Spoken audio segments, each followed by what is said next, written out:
En una noche de tormenta de 1998, en la sierra profunda de Veracruz, el depredador se convirtió en presa. 12 perros de combate enfrentaron a una criatura bípeda, pero al amanecer solo encontraron sus cuerpos desollados con una precisión quirúrgica imposible. El ejército llegó con lanzallamas antes que la policía, reduciendo la evidencia a cenizas y silencio. El aire quedó impregnado de un hedor a amoníaco y sangre que la lluvia no pudo lavar. Dicen que los perros lograron herirlo esa noche, y el único testigo sabe que la bestia ha regresado para cobrar su deuda.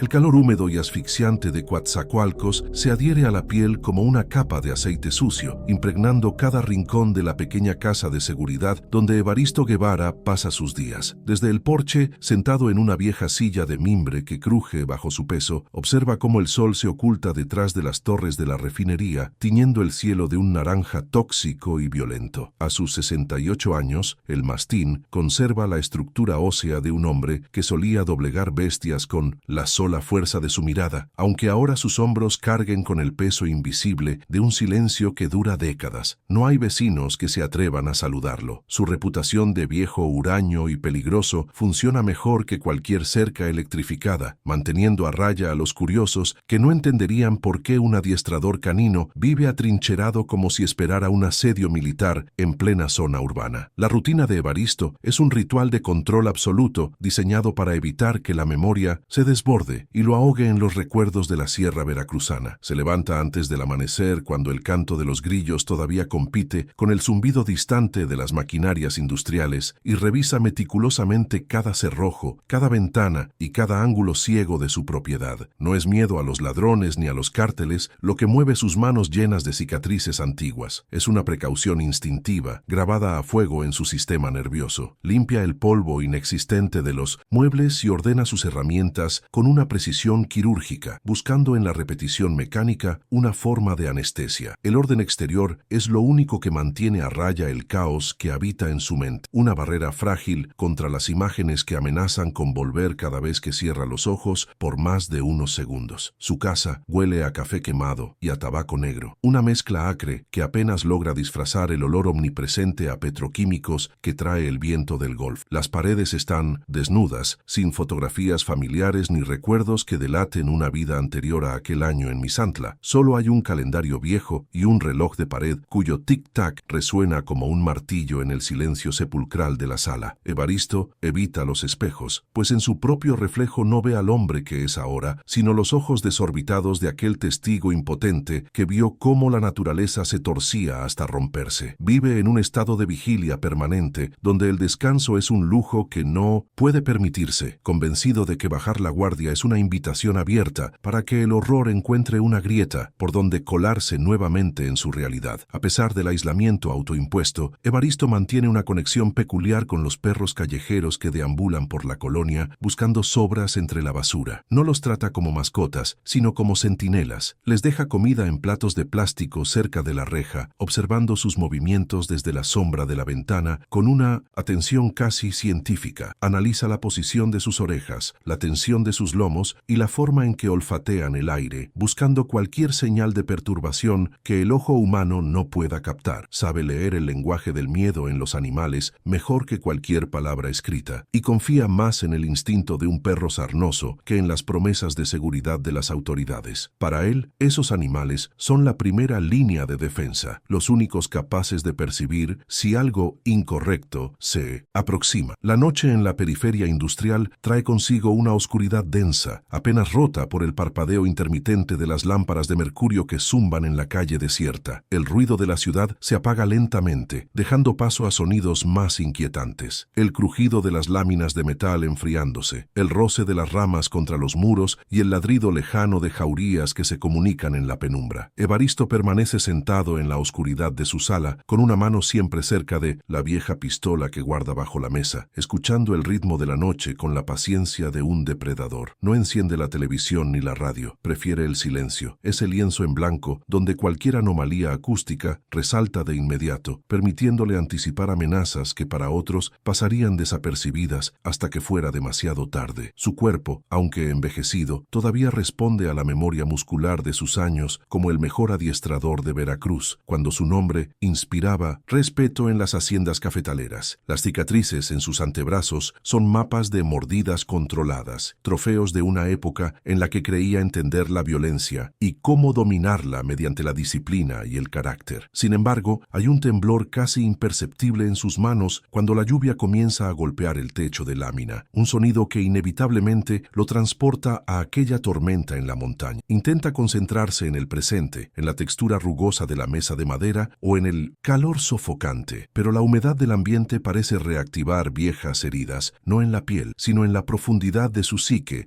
donde el miedo se ha enquistado como una enfermedad crónica. La soledad de Evaristo no es una condena impuesta por otros, sino un muro de contención construido ladrillo a ladrillo para proteger al mundo de lo que él sabe. Evita el contacto visual con los tenderos y camina por la acera mirando al suelo, con la gorra calada hasta las cejas, como si llevara un secreto contagioso que pudiera infectar a quien se acerque demasiado. Siente que está marcado, que el olor a sangre y a esa sustancia química y podrida de la criatura todavía emana de sus poros, invisible para la gente común, pero evidente para cualquier cosa que case en la oscuridad. Se ha convertido en un fantasma en su propia vida, un espectador que espera el desenlace de una tragedia que comenzó hace años y que sospecha, con un terror frío en las entrañas, que aún no ha terminado. A veces, durante 1906, las madrugadas más insoportables, Evaristo saca de un cajón cerrado con llave un cuaderno de notas con las hojas amarillentas y quebradizas por la humedad. No escribe nada nuevo, simplemente relee las entradas de 1998, repasando los detalles técnicos sobre el comportamiento de los fila brasileiros antes del incidente, buscando algún error, alguna señal que hubiera pasado por alto en aquel entonces. Sus dedos trazan las líneas de tinta corrida, recordando la frustración de no poder explicar, lógicamente, por qué 12 máquinas de matar perfectamente entrenadas se habían orinado de miedo antes de volverse locas de rabia. Es un ejercicio de masoquismo intelectual, una forma de castigarse por la arrogancia de haber creído que el hombre o sus bestias estaban en la cima de la cadena alimenticia. El entorno industrial de Coatzacoalcos, con sus tuberías oxidadas y su vegetación cubierta de hollín, ofrece un contraste brutal con la selva exuberante de sus recuerdos, pero en el fondo, Evaristo siente que ambos lugares comparten la misma indiferencia hacia la vida humana. Aquí, la muerte viene en forma de accidentes laborales o ajustes de cuentas. Allá, en la sierra, la muerte era algo antiguo, hambriento y visceral. La paranoia se ha convertido en su lente para ver el mundo. Cada sombra que se alarga más de la cuenta, cada ruido inexplicable en el patio trasero es analizado, diseccionado y clasificado como amenaza potencial. No vive, simplemente sobrevive, aguardando el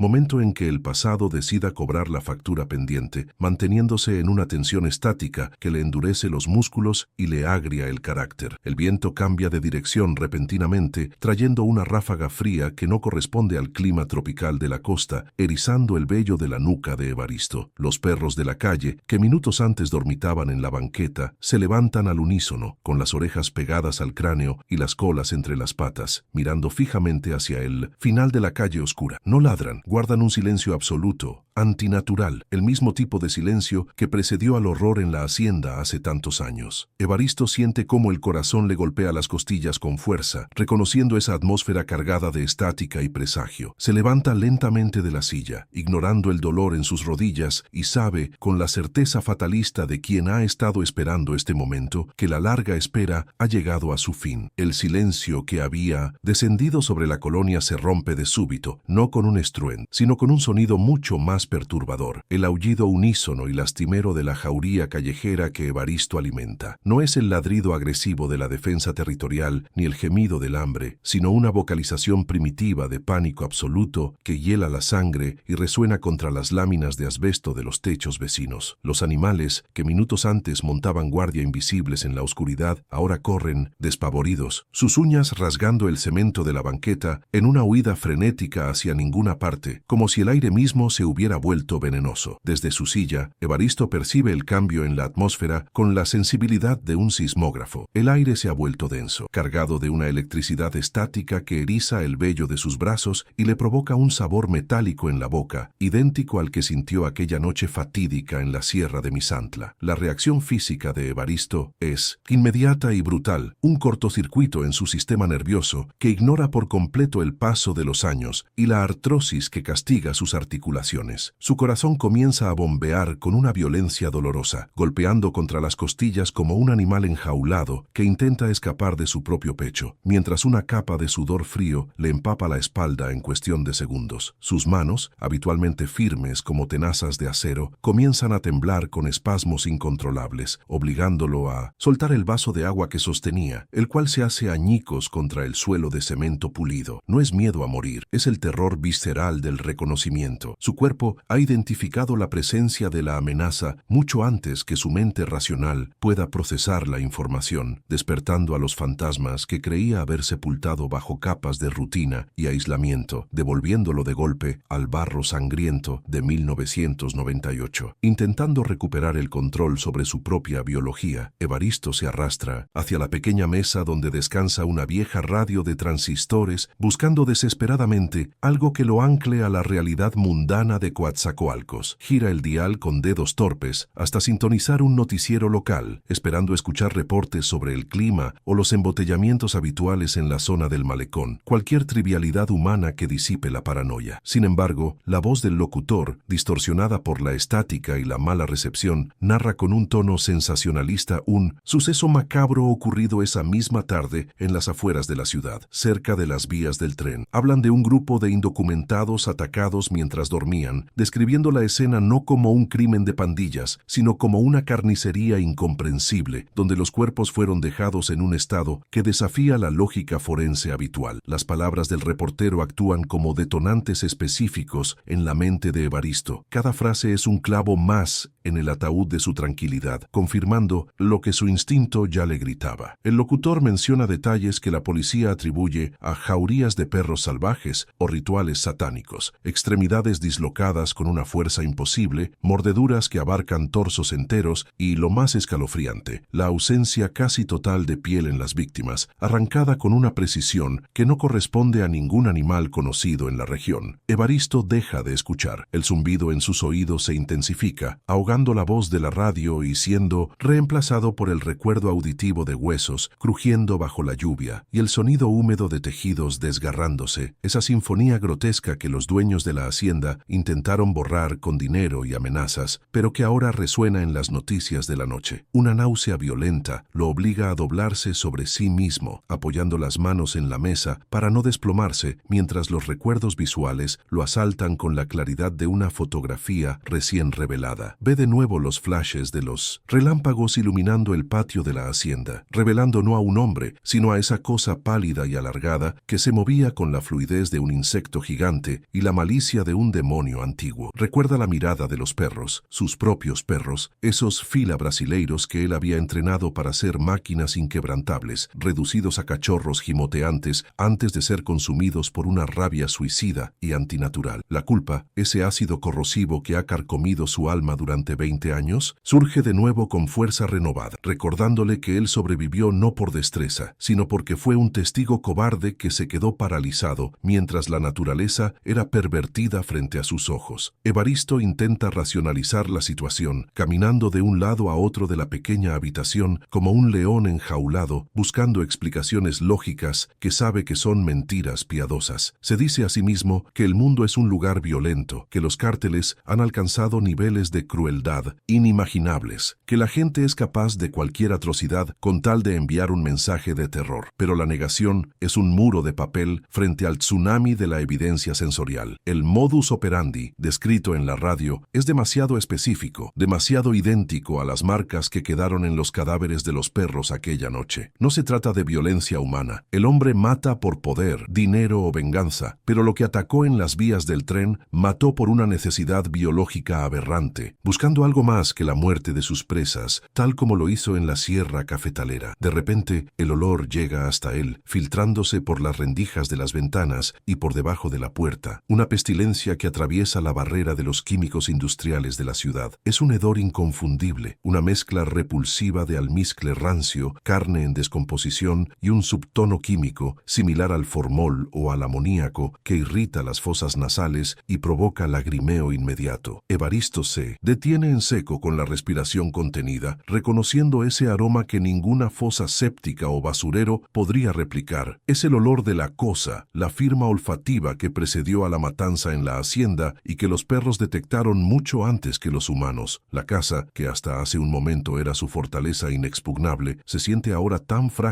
como una caja de cartón, sus muros incapaces de detener lo que sea que esté exhalando esa miasma en la oscuridad exterior. Impulsado por una mezcla de terror y una furia defensiva, Evaristo va hacia el armario de metal donde guarda su vieja escopeta recortada, un arma ilegal que ha mantenido aceitada y cargada durante años para un momento que esperaba que nunca llegara. Sus manos, aunque todavía tiemblan ligeramente, realizan los movimientos de carga con una memoria muscular impecable, el sonido metálico de los cartuchos entrando en la recámara, resonando como una sentencia en el silencio de la sala. No tiene un plan, solo el imperativo categórico de defender su perímetro, de no permitir que esa abominación cruce el umbral de su refugio como lo hizo con el muro de la hacienda. Se acerca a la puerta principal, pegando la oreja a la madera fría, escuchando, tratando de filtrar el viento para captar el sonido de pasos pesados o de esa respiración gorgolejante que lo ha perseguido en pesadillas. Al abrir la puerta, la noche de Coatzacoalcos lo recibe con una bofetada de humedad caliente y esa neblina baja que a veces sube del río, ocultando el suelo y creando formas espectrales entre la maleza del patio. Evaristo barre el área con la linterna acoplada al cañón de la escopeta, el haz de luz cortando la oscuridad y revelando el abandono de la calle desierta, donde los postes de luz parpadean agonizantes. Todo parece estar en una calma tensa, pero su mirada entrenada detecta algo fuera de lugar cerca del contenedor de basura, un bulto oscuro que no debería estar ahí, una forma inerte que rompe la simetría de las sombras habituales. Avanza con pasos lentos y calculados, con el arma pegada al hombro, sintiendo cómo el lodo del patio se pega a sus botas, succionándolas con cada paso, como si la tierra misma intentara retenerlo, advirtiéndole que no se acerque, que no mire. Lo que encuentra junto al contenedor le arranca un gemido ahogado, una exclamación de horror que muere en su garganta antes de convertirse en sonido. Es el pinto, uno de los perros callejeros más viejos y astutos de la zona, un animal que había sobrevivido a atropellos y peleas, ahora reducido a un despojo irreconocible sobre la grava sucia. El perro no ha sido simplemente matado, ha sido abierto en canal con una violencia quirúrgica, sus órganos expuestos brillando húmedos bajo la luz de la linterna. Pero lo que paraliza a Evaristo es la piel. El pellejo del animal ha sido tirado hacia atrás, como si alguien hubiera intentado quitárselo, como quien se quita un guante, dejando al descubierto la musculatura roja y fibrosa en una exhibición grotesca de anatomía que no tiene nada de natural ni de accidental. Evaristo se arrodilla junto al cadáver, ignorando el peligro, obligado por su antigua profesión a examinar las heridas, buscando las marcas de dientes o garras que confirmen sus peores sospechas. No encuentra mordeduras desordenadas de otros perros ni cortes limpios de cuchillo. Lo que ve son marcas de presión inmensa, hematomas profundos en los huesos expuestos que sugieren que el animal fue sujetado por algo con una fuerza prensil descomunal mientras era desollado. Y ahí, en el cuello destrozado del perro, encuentra un residuo viscoso, una baba grisácea que no es sangre ni saliva, una sustancia que empieza a humear ligeramente al contacto con el aire nocturno, quemando la hierba alrededor. Es la prueba física definitiva, el eslabón perdido entre la masacre de 1998 y la muerte de este perro callejero en 2018. El depredador ha vuelto, o quizás nunca se fue del todo. El miedo inicial se transforma en una certeza fría y pesada, una losa que cae sobre los hombros de Evaristo mientras se levanta, limpiándose las manos frenéticamente en sus pantalones, como si el simple contacto con la escena lo hubiera contaminado. Mira hacia la oscuridad que se extiende más allá de la luz de su porche, hacia los terrenos baldíos y la zona industrial, y siente la mirada de vuelta, esa sensación de ser observado por ojos que ven en espectros de luz diferentes a los humanos. No es una coincidencia. El ataque a su perro guardián es un mensaje, una tarjeta de visita dejada en su puerta por algo que recuerda su olor, algo que sabe que él estuvo allí aquella noche en la sierra y que ha venido a cerrar el círculo, o tal vez a burlarse de su inútil vigilancia. Regresa al interior de la casa y cierra la puerta con todos los cerrojos posibles, empujando incluso una silla pesada contra el pomo, una barricada simbólica que sabe inútil contra la fuerza que acaba de presenciar. familiar. La atmósfera dentro de 1900. La casa ha cambiado irremediablemente. Ya no es un santuario, sino una trampa, un cajón de madera donde él es la única presa disponible. Va al baño y se lava las manos con lejía y cepillo, raspando la piel hasta hacerla sangrar, intentando quitarse el olor fantasma de la baba grisácea y la sangre del perro. Pero el aroma parece estar impregnado en sus fosas nasales, alojado en su cerebro. Se mira al espejo por primera vez en meses y ve a un hombre acorralado, con las pupilas dilatadas por la adrenalina y la cara grisácea